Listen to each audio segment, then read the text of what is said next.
Hello, buddy. Welcome back to Tin Man's Core Channel.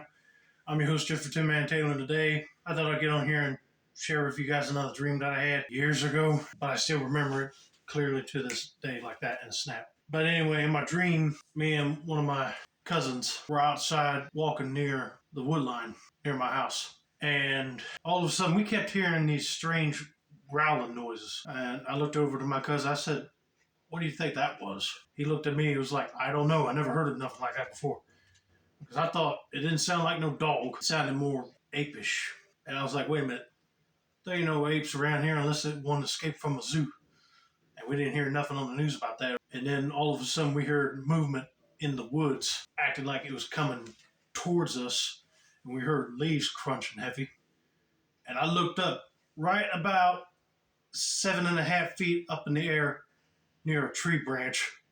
I saw red glowing eyes. And me and my cousin were starting to crap our pants at that moment. Turned out it was a Bigfoot. But then he got mad at us. And I was like, he must have a bad temperament. We better run away now. And once we did, that Bigfoot went back in the woods and we could hear him flanking us. And I said to my cousin, I'm not going to let him follow me all the way home. So we booked it to a dollar store, like Dollar General. And we told the employees what was going on, but they didn't believe us at first until they saw red glowing eyes approaching the door like he was about to ram smack dead into the door and break it. But luckily, once we got in, the doors closed and they saw that creature coming. The employees thought quickly to turn off the doors and lock them. And thankfully, them doors were strong enough because the Bigfoot hit its head right onto the center part of the door.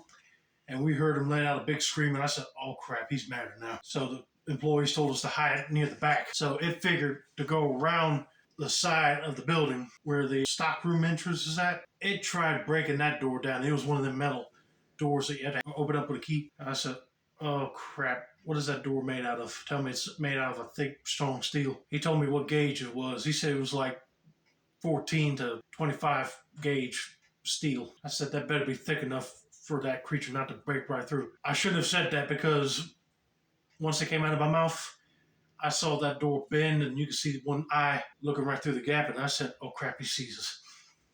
And that made him more ready to pounce and grab us. So my cousin ran back to the store and I was coming, but the door gave in. He started chasing me and I had to knock over stuff just to make him trip up or stop. And I kept yelling at him. I said, we didn't do anything, dude. I don't know why you're chasing us. And then finally an employee gave me a bag of flour. He said, for this case, it's on the house. I said, thank you. And once that creature got close enough, I opened up the bag of flour and just threw it in his face. It blinded him for a little bit, but he got smoking hot mad. Like, you could hear him go, "Argh!" I said that growl echoed the entire store like a tornado was going through. We got out of there and the employees unlocked the door real quick for us. And we bolted, hightailed it back to us. And not after we did that, the creature went back out the way it broke into the store. And it chased us for a little bit because it saw us, but it must have figured we might have set up a trap or thrown some other stuff at it. And it just took off another direction and headed towards somebody's farm into the woods that way. And I was like, well, I'm glad he's not chasing us no more. Let's go. And I was burning my lungs up trying to get to my road in time. And then we just kind of sped walk back to the house and then I collapsed on the porch. I heard that roar. I said, oh crap, don't tell me he found us. But it sounded like it was coming from a distance. And my mom and dad saw what shape we were in and told us to get in quick.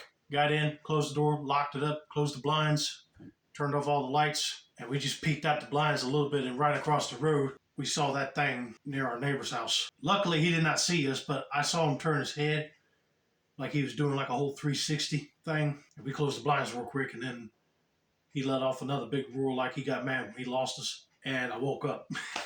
I was like, whew, that was one scary dream. I think I remember waking up that morning with a cold sweat. I was like, dang, I didn't want that Bigfoot grabbing me and my cousin. But anyway, I hope you guys enjoyed that little dream of mine.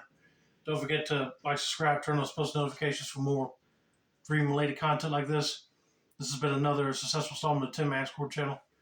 I'm your host, Jeffrey Tin Man Taylor, and I said that's a wrap, and that's day, y'all.